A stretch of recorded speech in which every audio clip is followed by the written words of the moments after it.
unang Korinto 15:58. Kaya nga, mga minamahal kong kapatid, magpakatatag kayo at huwag matinag.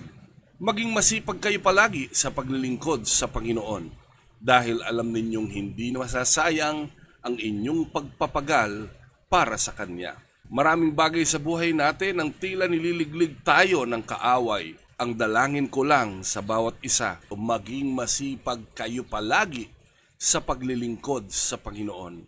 Ang pakikinig sa araw-araw na panalangin, ang pagsabay sa pananalangin tuwing umaga ay isang bahagi at isang paraan ng paglilingkod sa Panginoon upang mapaglingkuran din natin ang Kanyang mga hinirang sa pamamagitan ng pagpapanalanginan sa isa't isa. Sa lahat ng ating mga pinagdadaanan, palagi nating tandaan, sa ating pagsunod sa kalooban ng Panginoon, mangyayari ang lahat ng bagay kahit gaano kahirap ang ating pinagdadaanan.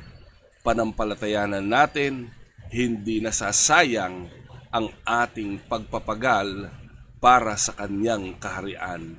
Magpatuloy lang po tayo ng pagsunod at paglilingkod sa Panginoon.